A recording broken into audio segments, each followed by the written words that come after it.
série, tudo bem com vocês? Vamos para a nossa aula de hoje? A aula de hoje é sobre polaridade das moléculas. Eu preciso que vocês prestem bastante atenção nessa aula.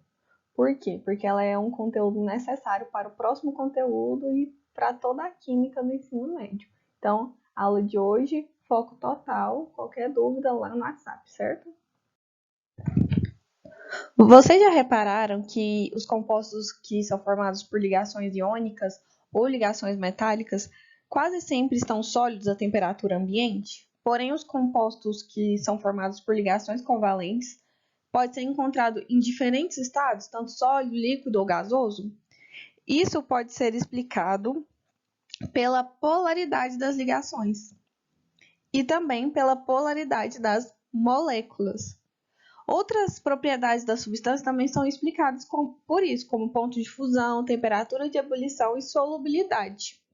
Por isso que é importante a gente estudar a polaridade tanto das ligações quanto das moléculas, que é a aula de hoje.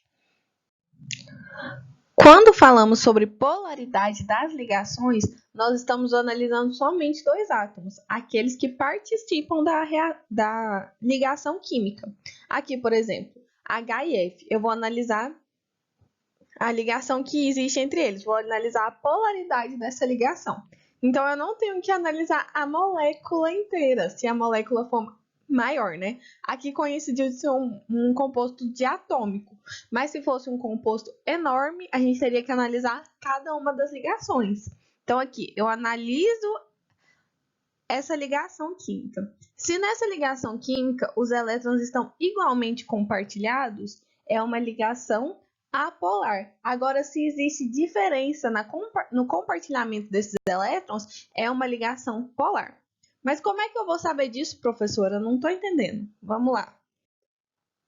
Primeira coisa que a gente tem que lembrar, é uma coisa que eu bati sempre na tecla com vocês, né, desde o começo do ano, lá no presencial, que é a sequência de eletronegatividade. Qual que é a sequência de eletronegatividade? Essa daqui, né? O elemento com maior eletronegatividade da tabela periódica é o flúor. Professora, eu não lembro o que é eletronegatividade. Eletronegatividade é a tendência que o átomo tem de atrair elétrons. Então, o flúor é o elemento da tabela periódica que mais atrai elétrons. Em seguida do oxigênio, nitrogênio, tá vendo? É crescente. Então, o maior é o flúor, porque o começo da seta está no flúor. Para quem prestava atenção na aula, né, eu falei até aquela frasezinha de eletronegatividade para vocês, né? Do fui ontem no clube, bronzear e sair com a pele horrível. Professora, tem que saber disso para sempre? Sim, para sempre. Pois bem, ligações covalentes polares, os pares de elétrons estão mais próximos de um átomo do que de outro. Aqui eu trouxe dois exemplos, o HCl e o HF. Entre o HCl, qual que é mais eletronegativo? O cloro, né? Então, ele fica parcialmente com uma carga negativa. Por que parcialmente? Porque os elétrons estão mais perto dele. Porque ele é mais eletronegativo que o hidrogênio. Só que aqueles elétrons só estão mais perto deles. Eles continuam sendo do hidrogênio. Porém, estão mais perto do cloro. Mas o cloro não ganhou esses elétrons. Então, é parcialmente. Só seria totalmente negativo se o hidrogênio doasse o cloro para doasse os elétrons para o cloro. Isso é possível? Não, porque a gente está em uma ligação covalente. Só é possível doação de elétrons em uma ligação iônica. E com isso, o átomo de hidrogênio fica parcialmente positivo, porque é como se ele estivesse distante dos seus elétrons. Por que ele não é totalmente positivo? Porque ele não chegou a perder os elétrons. O átomo só é totalmente positivo quando acontece a perca do elétron, né? A perda do elétron. Então, essa ligação covalente polar, porque eu tenho essa setinha aqui me indica uma eletronegatividade excessiva para o lado do cloro. Então, os elétrons estão deslocados do cloro ali, estão pertinho do cloro e longe do hidrogênio. Então, está desbalanceada a eletronegatividade dessa molécula. Então, pelos elétrons estarem mais perto do cloro, essa ligação aqui é polar. Observe que eu falei da ligação. A molécula não tem nada a ver. A molécula a gente vai ver daqui a pouco, tá bom? Então, a ligação do HCl é polar. No HF, o que acontece? Qual que é mais eletronegativo? O hidrogênio ou o flúor? O flúor, né? Porque o flúor é mais eletronegativo do que qualquer outro elemento da tabela periódica. Ele é o elemento mais eletronegativo que existe. Então, ele está puxando os átomos do hidrogênio para pertinho dele. Então, o hidrogênio fica com carga parcial positiva, porque os elétrons estão separados dele, e o flúor fica com carga parcial negativa, porque os elétrons do hidrogênio estão muito pertinho dele. Então, o meu momento dipolar está deslocado para o F. Percebe essa palavra que eu falei agora? Momento dipolar é uma palavra nova, né? A gente não tinha usado ainda. Ele é representado por essa letra aqui grega, o Mi, e significa não, né? Representa para onde está a eletronegatividade, né? Onde está a tendência dos elétrons irem. Então, aqui, meu momento Mi, né? O momento dipolar, está para o F. Por quê? Porque o F é mais eletronegativo. O F está puxando os elétrons. Então, é perto dele que fica. Aqui, o momento Mi está para onde? Está para o cloro. Por quê? Porque o cloro está puxando os elétrons para ele. Agora, né, as apolares. Bom, as ligações apolares, os elétrons estão sendo igualmente compartilhados. Aqui, cloro e cloro. Quem é mais eletronegativo? Não tem, né, gente? A eletronegatividade é igual. Se eles são iguais, a eletronegatividade também vai ser igual. Então, igualmente compartilhado. Aquele momento Mi, o momento dipolo, não existe aqui. Em moléculas apolares, o momento Mi não existe. Não tem momento dipolar porque não existe a diferença de eletronegatividade. Então, os elétrons estão sendo igualmente compartilhados. Então, quando isso acontece? Sempre que eu estou ligando dois átomos iguais. Agora, em moléculas diatômicas, podemos criar regra? Podemos. Em moléculas diatômicas, se for diatômica com átomos iguais, se forem dois átomos iguais formando uma molécula, as ligações sempre serão apolares. Agora, se forem dois átomos diferentes, as ligações sempre serão polares, certo? Aqui, agora eu tenho um exemplo para vocês. Entre C e H, a ligação é? Quem é mais eletronegativo? O carbono, que o hidrogênio, né? Então, meu momento Mi nessa ligação está para cá. O do carbono e hidrogênio aqui de baixo, esse hidrogênio está para cima. Vocês concordam? E desse hidrogênio com carbono está para baixo. Por quê, professora? Porque o carbono é mais eletronegativo que o hidrogênio. Então, ele está puxando os elétrons do hidrogênio para pertinho dele.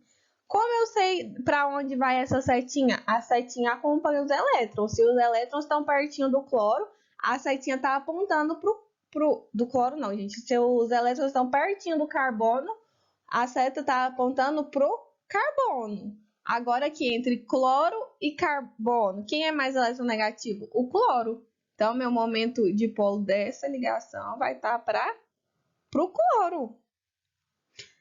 Por quê? Porque o cloro é mais eletronegativo, então os elétrons do carbono estão pertinho do cloro, certo?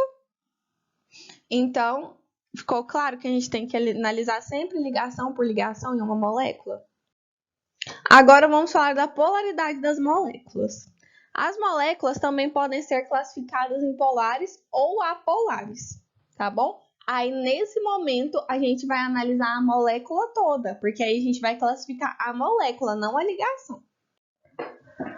Mas por que esse momento dipolar tem esse nome, né? Porque nas moléculas, né, na polaridade das moléculas, também vai aparecer o momento dipolar. Sempre que a gente falar em polaridade, vai aparecer o momento dipolar. Ele se refere a uma carga parcial. A carga parcial a gente já sabe o que é. É aquele parcialmente positivo e parcialmente negativo. O que é mais eletronegativo, o átomo que é mais eletronegativo, ele fica parcialmente negativo. E o outro que é menos eletronegativo fica parcialmente positivo. Então, essa diferença de eletronegatividade gera uma diferença de polaridade. E com isso, dipolar. Porque tem dois polos na molécula. Eu tenho o polo positivo e o polo negativo. Professora, mas é parcialmente. Mesmo assim, eu tenho um polo parcialmente negativo e outro polo parcialmente positivo. Então, existe duas polaridades na mesma molécula, por isso dipolar. Agora vamos ver a molécula polar. Como vocês já sabem, agora a ligação apolar vai ser muito fácil entender molécula polar. Porque se você lembra do que é ligação apolar, a molécula polar vai ser o quê? Uma molécula que não tem resultante, uma molécula que não tem momento dipolar, que o momento dipolar é igual a zero. Quando isso vai acontecer? Em moléculas diatômicas que os átomos são iguais, como por exemplo F2, I2, H2O2, e quase sempre, vocês prestaram atenção no quase, né? Quase sempre uma molécula que tem os ligantes iguais. Quase sempre. Por que quase? Porque a gente tem que observar a geometria da molécula, tá bom? Não é toda a geometria que favorece a polaridade. Então, aqui no exemplo, CO2. O que acontece? Quem é mais eletronegativo? O oxigênio ou o carbono? O oxigênio. Então, o carbono está puxando para perto dele os elétrons. Então, está parcialmente negativo e parcialmente positivo. Por que anulou? Porque o oxigênio da esquerda está puxando os elétrons para ele e o da direita está puxando os elétrons para ele. Então, eu fiquei com duas setas em sentido contrário. Lá na física, quando eu tenho dois vetores de mesmo tamanho em sentidos contrários, o que acontece? Anula. Então, eu anulei essa diferença de polaridade. Como eu anulei a diferença de polaridade, eu não tenho momento dipolar. Se eu não tenho momento dipolar, molécula apolar. Aqui eu trouxe outros exemplos, né? CCl4, o cloro mais eletronegativo que o carbono, puxando os elétrons para si. Só que o que acontece? A resultante deles vai ser igual a zero. A resultante desses vetores vai ser igual a zero. E no BF3 a mesma coisa. A resultante dos ligantes vai ser igual a zero. Já na molécula polar, o vetor momento dipolar ele é diferente de zero. Então, eu tenho uma resultante. Isso acontece sempre em moléculas diatômicas com átomos diferentes, como, por exemplo, HBr, HCl, HF, ou em moléculas que tenham ligantes diferentes, ou ainda em que tenham pares de elétrons disponíveis, como por exemplo a água. Aqui eu trouxe a representação dos vetores, mas nem precisava, porque o oxigênio da água ele tem pares de elétrons disponíveis, tem elétrons disponíveis em cima. Então, esses elétrons disponíveis fazem com que a molécula seja polar, certo? Aqui a amônia, que é o NH3, mesma coisa, tem pares de elétrons disponíveis, é polar. Bom, é impossível falar de polaridade e não falar de solubilidade, mas isso é bem fácil. Moléculas polares solubilizam moléculas polares e moléculas apolares solubilizam moléculas apolares. Só isso, professora? Sim, se a molécula é polar, outra polar pode se solubilizar. Se é apolar, somente apolar. Esse também é o segundo motivo, né? Porque que água e óleo não se misturam. Além da diferença de densidade, também existe a diferença de polaridade. A água é polar enquanto o óleo é apolar. Então é isso, gente. Hoje a aula é mais curtinha. Até a próxima semana.